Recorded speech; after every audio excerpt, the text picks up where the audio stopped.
pembelajaran kita minggu lalu. Sebelum Ibu masuk ke materi kita selanjutnya, saya akan sampaikan beberapa tujuan pembelajaran kita. Di mana hari ini kita akan melanjutkan pembelajaran tentang pengelolaan sumber daya alam.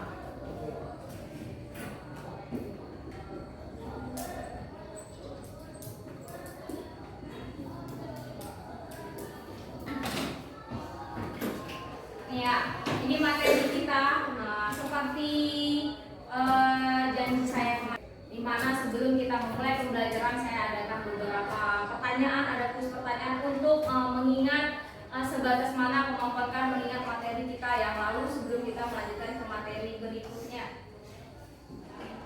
Sudah siap? Sehingga materi yang minggu lalu. Pertanyaan saya hanya 3. Mana pertanyaan pertama? Siap ya. Masalah apa saja yang kalian jumpai ketika di minggu lalu? Siapa? Masalah apa yang kalian jumpai di materi minggu lalu yang sudah kita bahas kemarin? Siapa yang bisa dengar? Ya, Siti. Sampah berserakan. Apa? Sampah berserakan. Sampah yang berserakan di mana? Di pantai. Di pantai. Apa lagi? Apa? Pencemaran lingkungan. Pencemaran lingkungan. Akibat apa? Akibat pertambangan. Akibat pertambangan. Siapa lagi? Apa lagi? Alih fungsi lahan. Alih fungsi lahan. Akibat apa? Kenapa terjadi alih fungsi lahan? Penebangan. Penebangan Untuk kebun. untuk kebun. Kebun karet. Kebun karet apa? Kebun sawit. Kebun karet dijadikan kebun sawit. Apa lagi? Masih ada? Misalnya apa? Harimau. Penggunaan bukan harimau. Oke, ada 4 ya masalah kemarin. 4 masalah kemarin. Di mana satu adalah penggunaan bukan harimau, kedua kerusakan yang sehingga menyebabkan terjadi pencemaran lingkungan, terus banyaknya sampah di tempat pariwisata, dan yang terakhir adalah alih fungsi lahan. Apa dampaknya? Dampaknya apa? Siapa? Dampak dari alih fungsi lahan. Tanah menjadi rusak. Karena menjadi rusak. Terus solusi apa yang bisa kalian berikan kemarin pada masalah penggunaan pukat harimau? menggunakan alat yang lebih tradisional. Menggunakan alat yang lebih tradisional. Contoh? Jaring. Jaring. Oke. Yang terakhir pertanyaan Ibu. Solusi apa yang bisa kalian berikan untuk supaya pariwisata kita lebih baik? Pariwisata kita lebih baik apa? Investasi. Apa investasi? Investor. Menggandeng investor untuk apa? Memasukkan biaya. Oke, berarti masih ingat ya? Materi yang kita minggu kemarin adalah tentang permasalahan akibat dari keberdayaan potensi sumber daya alam. Nah, minggu ini kita akan pelajari tentang pengelolaan dan pemanfaatan sumber daya alam, di mana tujuan pembelajarannya bisa kita lihat. Tujuan pembelajaran dari pengelolaan dan pemanfaatan sumber daya alam ini yang pertama itu agar kalian bisa menjelaskan potensi dan pemanfaatan sumber daya alam yang ada di lingkungan tempat tinggal kalian masing-masing. Terus yang kedua, apa sih dampaknya? Apakah pengelolaannya sudah sesuai dengan prinsip-prinsip pembangunan berkelanjutan? Apa sumber daya alam?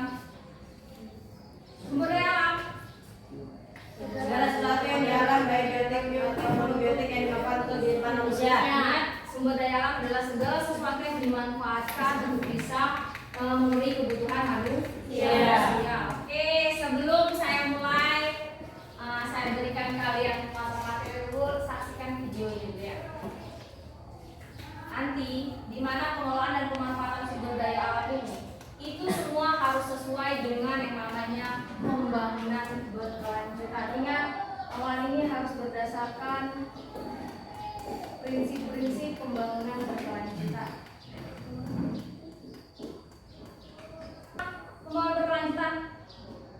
Diberikan informasi dan di masa yang akan datang. Ada seperti di sini bahwa pembangunan berkelanjutan adalah sadar dan terencana upaya pemerintah ataupun kita masyarakat secara terencana dan sadar untuk pembangunan yang sesuai bisa dimanfaatkan oleh generasi sekarang dan generasi yang akan datang. Artinya kalian sekarang sampai anak cucu kalian nanti masih tetap bisa menikmati hasil dari sumber daya alam. Itu ya. Oke, sebelum kita memulai materinya lebih lanjut, lihat ke depan layar proyektornya. Berdasarkan cara memanfaatkannya, sumber daya alam terbagi menjadi dua. Yang pertama adalah sumber daya alam yang dimanfaatkan secara langsung dan sumber daya alam yang dimanfaatkan secara tidak langsung ataupun dinikmatinya tidak secara langsung. Artinya harus diolah terlebih dahulu. Oke, ke depan ya. Perhatikan videonya ya. Dunia khas dari Bengkulu. Halo teman-teman, kembali lagi di Indonesiaku. Gimana kabarnya nih? Semoga teman-teman semua selalu dalam keadaan sehat dan pastinya tetap semangat ya. Indonesiaku kali ini aku akan mengajak teman-teman melihat kota bersejarah yakni Kota Bengkulu. Bengkulu adalah wilayah yang terletak di Provinsi Sumatera. Wilayah ini dulu menjadi salah satu penghasil rempah yang menyimpan sejarah panjang. British East India Company pada tahun 1685 mendirikan pusat perdagangan lada. Wilayah Maltbourne yang dibangun oleh Inggris pada tahun 1713 menjadi salah satu bukti sejarah Bengkulu di masa lalu.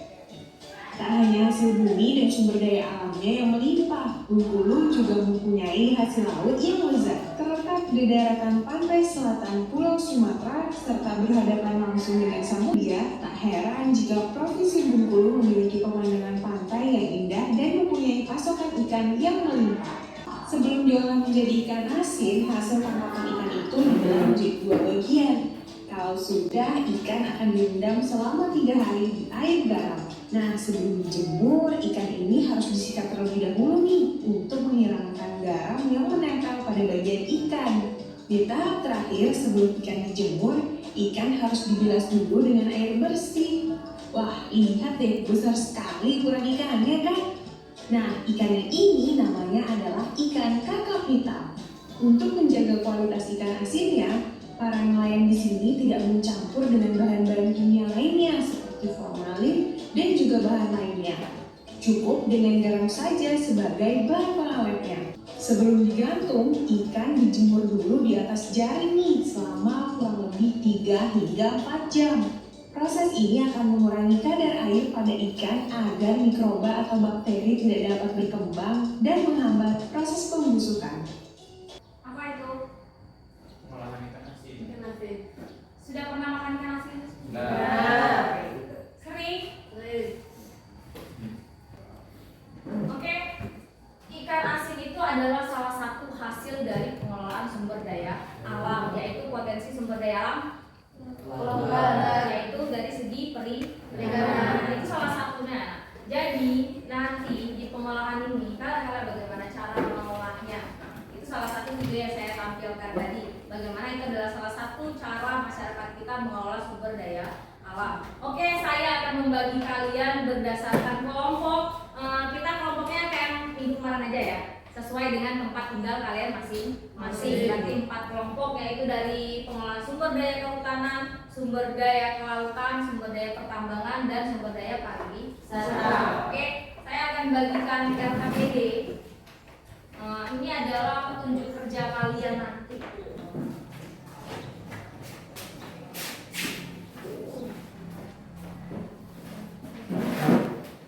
Silakan buka lembar kerjanya.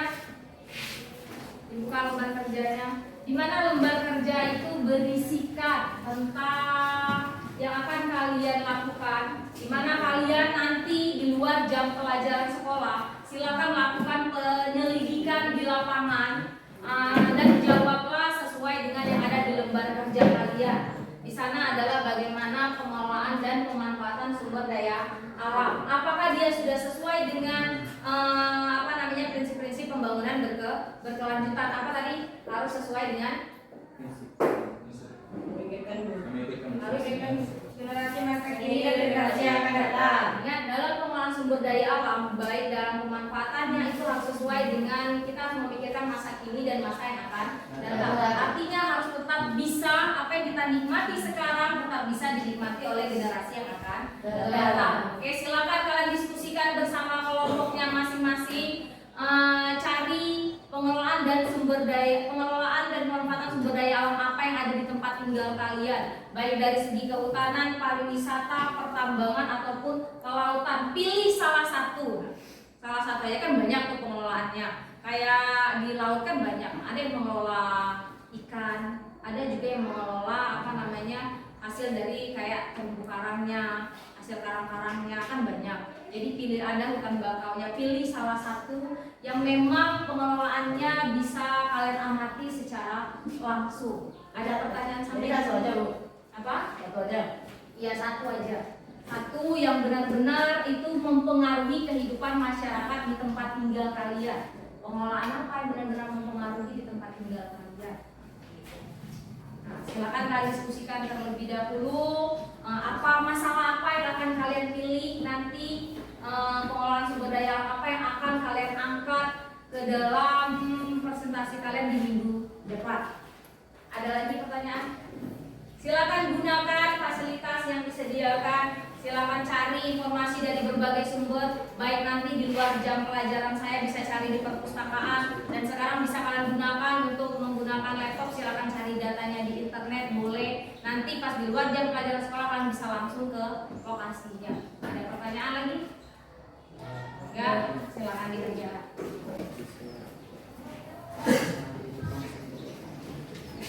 Nama kelompoknya jangan lupa ditulis.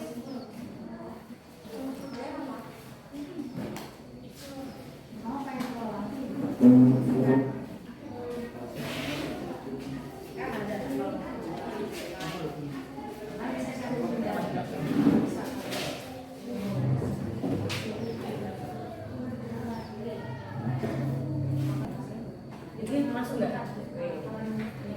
Sedangkan iklim investasi manusia.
Sebagai penguatan apa-apa yang harus kalian siapkan untuk penyelidikan nanti di lapangan ketika di luar jam sekolah untuk bahan presentasi kalian atau laporan kalian minggu depan. Pertama, lihat ke layar. Ada sumber daya kehutanan. Tim mana tim kehutanan? Di mana di sini ya? Ini yang ada di tempat tinggal kalian ya. Di mana salah satu sumber daya kehutanan kita adalah perkebunan karet dan perkebunan sawit. Nah, perkebunan karet nanti akan diolah menjadi bahan mentah. Biasanya karet digunakan untuk apa? Untuk apa lagi? Karet. Apa lagi? Karet tulang. Buat gelang karet. Nah, itu adalah manfaat karet yang akan diolah nantinya. Terus ada sawit dijadikan karena kita belum punya pabrik sawit, pabrik pembuatan minyak goreng langsung jadi ya. Nah, karena kita pasti mengekspornya ke luar, tapi kita ada untuk pengelolaan sumber menjadi minyak mentah terlebih dahulu atau ini yang diolah. Jadi silakan kalian cari nanti persiapan kalian ke lapangan, nanti kalian lihat bagaimana mereka nyadap karetnya, bagaimana mereka melakukan perawatan pada kebun sawitnya, terus dikirim kemana hasil sawitnya nanti, terus diolah jadi apa. Nah, setelah dia diolah, apakah pengelolaan itu sesuai atau tidak dengan prinsip-prinsip berkelanjutan. Ingat kata kuncinya, kan pasti dalam setiap pengelolaan pasti ada limbahnya, ya kan? Itu untuk yang sumber daya kehutanan. Nah, bagaimana cara mengelolanya, bagaimana itu yang ada di lingkungan kalian. Berikutnya ada sumber daya pertambangan. Kita kan adanya tambang batu bara terdekat dari tempat tinggal kalian kan? Nah, di mana batu bara di daerah aliran sungai. Hasil batu bara itu dimanfaatkan buat apa? Buat apa ini? Batu bara. Untuk menggalis Batu bara kali. Terus bisa untuk bahan bakar sebuah industri. Nah, di mana batu bara digunakan sebagai bahan bakar industri. Nah, kayak gitu. Nah, bagaimana pengelolaan batu bara tempat tinggal kalian, Bu? Misalnya dikarungin dulu, terus dikirimnya kemana, dikelolanya kemana, dikirimnya kemana. Nah, bagaimana apakah cara tambangnya sudah sesuai belum dengan prinsip berkelanjutan? Kalian buat di sana, kalian amati nanti di lapangan bagaimana. Terus yang berikutnya ada sumber daya kelautan, ya, yang kelautan. Di mana hasil laut kita, lihat nak, hasil laut kita banyak. Nah, hasil laut itu bisa dikelola untuk dijual. Untuk kalau dijual dia apa? Untuk apa dijual ikan? Untuk dimasak, untuk kebutuhan ekonomi. Terus bisa lagi kalian buat jadi kayak tadi video yang saya tampilkan untuk pembuatan ikan asin. Terus ikan juga bisa menjadi ikan giling, ya kan? Kalau jadi apa ikan giling? Makanan, untuk makanan. Bagaimana pengelolaannya? Banyak kan bikin pempek namanya.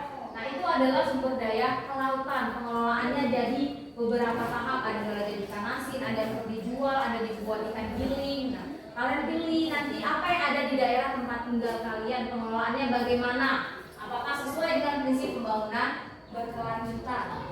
Terus berikutnya ada sumber daya pariwisata. Karena pariwisata kita banyak, nah, apalagi kan kalau video tadi pariwisata kita banyak, ada pariwisata di Indonesia, ada pariwisata di Bengkulu. Nah, silakan kalian lihat pariwisata yang terdekat aja di tempat tinggal kalian di sini. Apakah Wahana Surya, apakah pantai Sungai Suci yang terdekat aja. Nah, bagaimana pengelolaannya? Bagaimana daerah itu dimanfaatkan untuk wisata? Apakah sudah sesuai dengan pembangunan berkelanjutan? Ingat, jika tidak sesuai dengan pembangunan berkelanjutan, apa loh yang akan terjadi?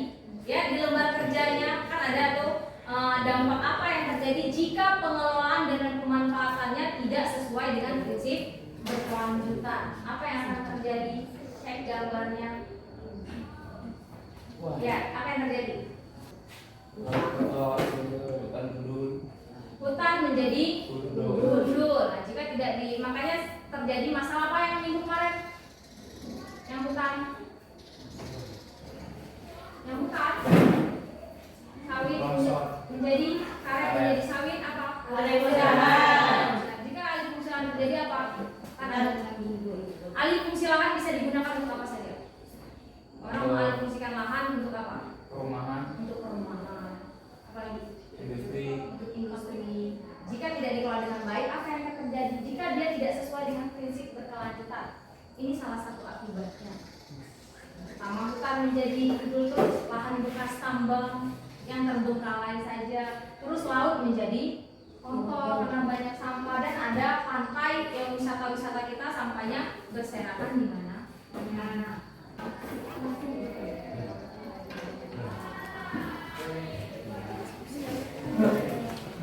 Nanti dari pemanfaatan yang dilakukan oleh masyarakat sekitar pasti ada dampaknya kan? Nah, pasti ada dampaknya bagi daerah wisata tersebut. Nah, apa? Nanti terakhir pembelajaran kita simpulkan.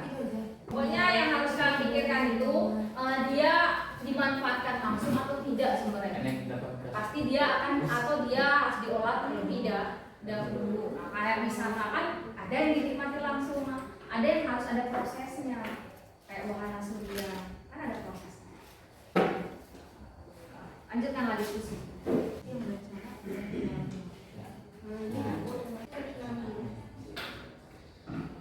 Saya tampilkan satu video lagi.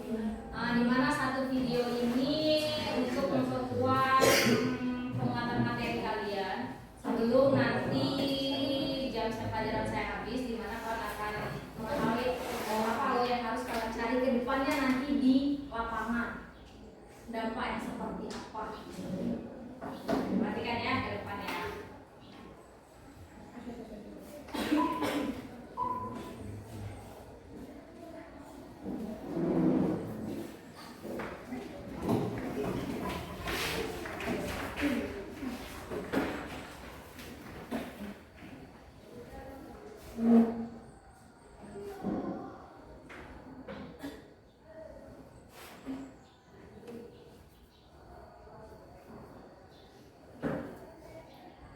Lihat ya. Ini yang terakhir.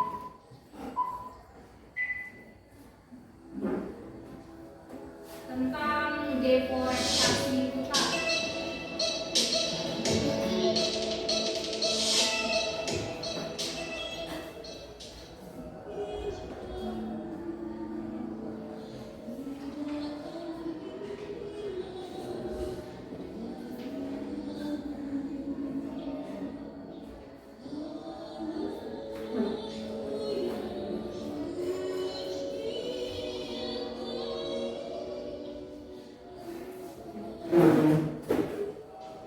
Asalkan tanah menjadi salah satu yang selalu dan terus disoroti wahana lingkungan hidup Indonesia ke tengah. Perizinan yang dikeluarkan pemerintah terkait masalah kehutanan berdampak negatif bagi alam di Kalteng. Deforestasi yang semakin meluas membuat wilayah-wilayah di Kalteng menjadi daerah rawan bencana. Ekskavator yang sibuk menumbangkan pohon-pohon. Terima kasih Anda masih bersama kami di Kompas Sumut. Saudara, banjir bandang yang melanda kawasan wisata Parapat baru-baru ini dinilai sebagai ulah manusia yang melakukan penebangan hutan.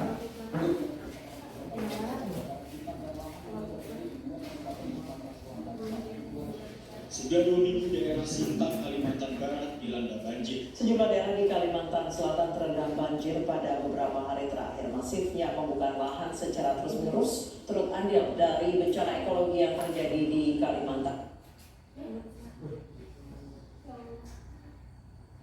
Kebakaran hutan terjadi disebabkan oleh suhu yang tinggi, terutama akibat pemanasan global. Biasanya suhu panas menimpa ranting atau dedaunan kering yang kemudian meluas karena penyakit panahnya, serta perilaku manusia dalam menggunakan api seperti rokok yang juga bisa disebabkan kebakaran hutan menjadi biru.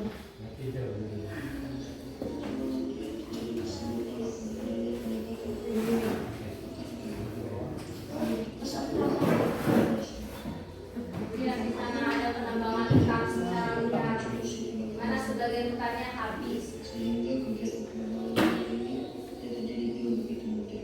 Alih fungsi menjadi pemukiman penduduk terjadi karena kurangnya lahan di daerah pemukiman, sehingga daerah hutan menjadi alih fungsi untuk membangun perumahan di daerah hutan. Lemahnya supremasi hukum di Indonesia menjadi penyebab lain dari kerusakan hutan. Hal ini membuat pelaku kerusakan hutan tidak jelas dan melakukan kerusakan hutan setelah mendapatkan hukum.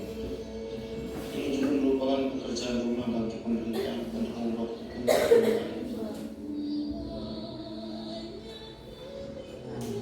deforestasi adalah salah satu alternatif untuk melestarikan hutan. Kita dapat membangun kembali hutan-hutan yang sudah rusak, sehingga hutan dapat terjaga keberadaan. Pemerintah harus menerapkan sistem terlebih dalam menambang pohon. Ini dapat mengurangi penambangan hutan secara liar dalam jumlah besar. Selain itu, sistem ini juga berguna untuk masyarakat agar tidak sembarangan dalam melakukan penambangan hutan. Penebangan secara konservatif adalah penebangan yang terlalu pohon yang sudah tidak berfungsi. Tidak bisa menggunakan semoga produktif. Penerapan larangan penambang hutan secara sewenang-wenang dan memberikan sanksi berat bagi pelakunya. Selain masyarakat yang harus menjaga kelestarian hutan, pemerintah juga harus ikut terlibat dalam pelestarian hutan. Pemerintah harus ikut turun tangan dalam pelestarian hutan ini. Sebaiknya, pemerintah juga memberikan sanksi yang berat bagi para pelakunya, yang bisa membuat mereka jerah.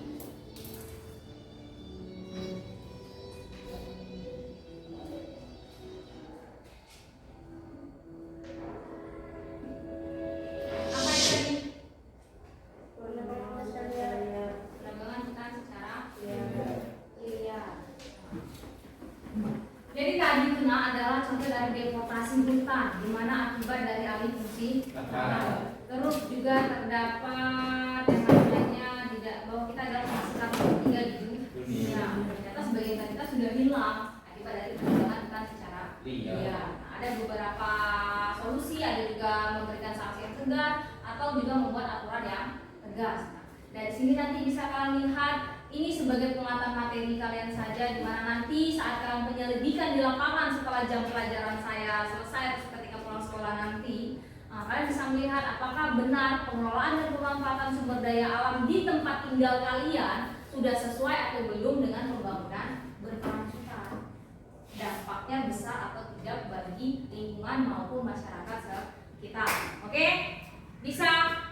Jika ada pertanyaan atau mengalami kendala saat penyelidikan nanti, silakan kalian hubungi saya di kantor, di luar jam sekolah ketika saya lagi ada di kantor, atau bisa japri lewat WA kan kalau kalian di rumah nanti jika ada pertanyaan atau kesulitan saat melakukan penyelidikan di lapangan. Oke, mari kita simpulkan dari hasil diskusi kalian.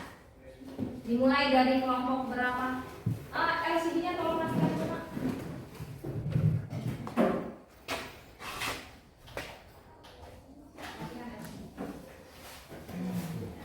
Silakan simpulkan hasil diskusi kalian, pengelolaannya seperti apa di tempat tinggal kalian. Sebelum kalian ke lapangan kan pasti kan sudah pernah melihat kan seperti apa pengelolaannya. Nanti untuk membuktikan dari hasil diskusi kalian, silakan kalian melakukan penyelidikan secara langsung. Kelompok berapa yang mau duluan? Ayo. Atau mau ditunjuk? Ditunjuk aja. Kita mulai dari kelompok sini dulu. Pariwisata. Gak apa-apa ya. Dengarkan nak yang temannya. Dari kelompok mana ini? Pariwisata. Pariwisata. Kelompok pariwisata. Ayo berdiri aja. Enggak apa-apa. Berdiri. Iya. Masihnya dibacakan. Berdiri lah, kelihatan.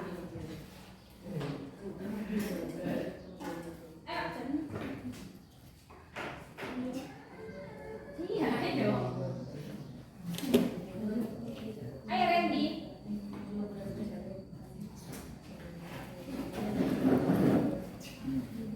Bajunya rapikan.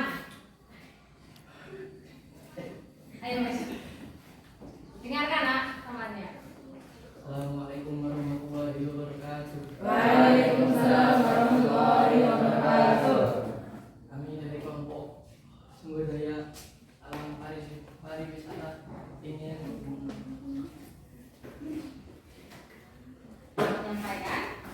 menyampaikan hasil kelompok kami tentang bagaimana cara pengolahan sumber daya alam tentang pariwisata. Apakah sudah sesuai dengan prinsip-prinsip pembangunan berkelanjutan?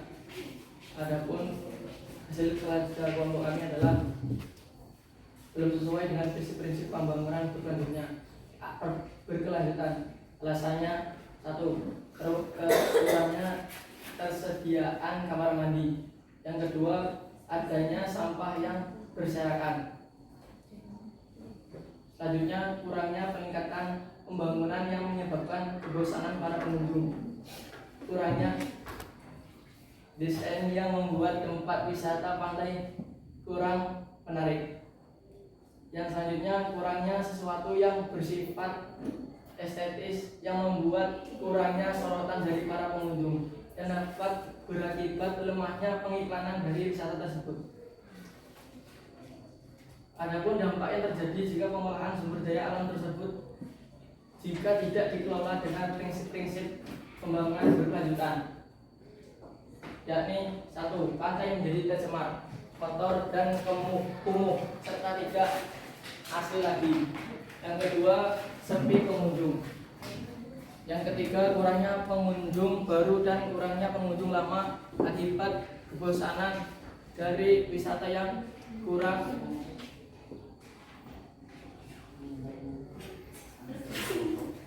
kurang pengelolaan sumber daya alamnya. Yang keempat, dapat dibuat alamat bahwa wisata tersebut sudah di ujung nyawa atau sudah tidak akan tahan lama lagi, disebut sebagai tempat pariwisata. Nah, itu adalah hasil dari kelompok pariwisata. Itu yang mereka memilih berarti wisata sungai ya? Pantai mereka pilih. Nanti silakan dicari ya. Buktikan dampak itu benar atau tidak ketika penyelidikan nanti. Berikutnya kehutanan.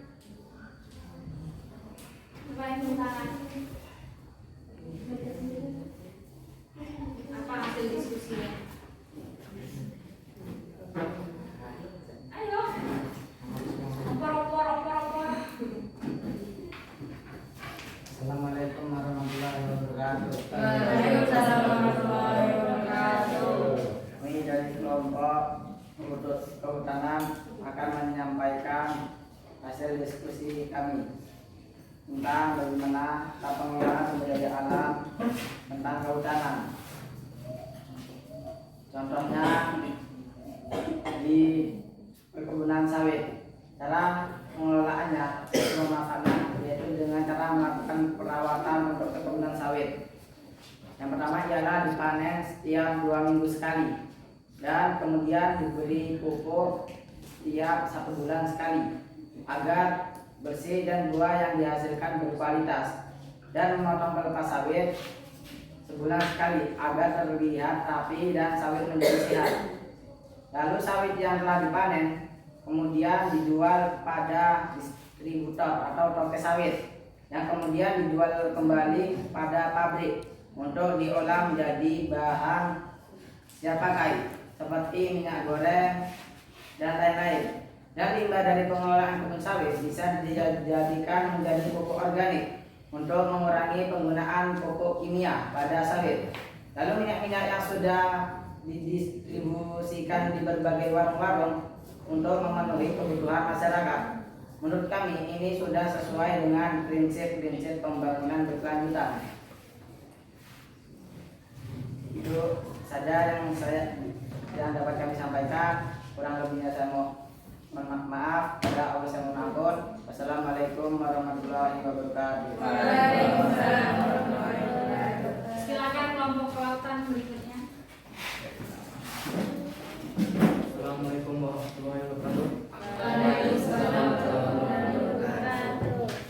Saya di sini ingin menyampaikan hasil diskusi kami itu di bidang kelautan. Bagaimana cara pengelolaan sumber daya alam kelautan, apakah sesuai dengan prinsip-prinsip pembangunan berkelanjutan. Yaitu sumber daya perikanan, salah satu cara mengawetkan ikan adalah dengan cara pembuatan ikan asin. Sebelum membuat ikan asin, ada baiknya kita mengetahui perbedaan ikan yang sudah busuk dan ikan yang masih segar. Hal ini yang diperlukan untuk menghasilkan ikan asin yang berkualitas baik. Adapun tanda-tanda ikan yang sudah busuk adalah matanya suram dan tenggelam, isinya suram dan berlepas, warna kulitnya suram dengan lendir tebal, misalnya warna kelabu dan lain-lain. Sekian, terima kasih. Assalamualaikum warahmatullahi wabarakatuh. Waalaikumsalam. Oke, terakhir kelompok pertambangan. Silakan kelompok pertambangan.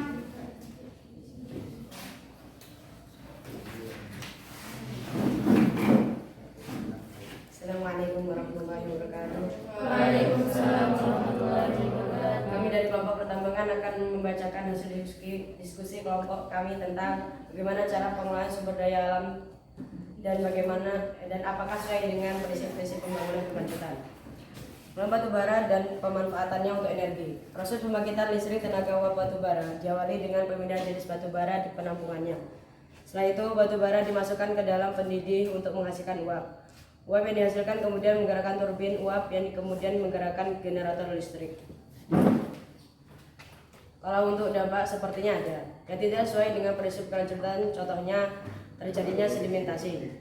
Untuk membuktikannya, kami akan melakukan penelitian di luar jam sekolah.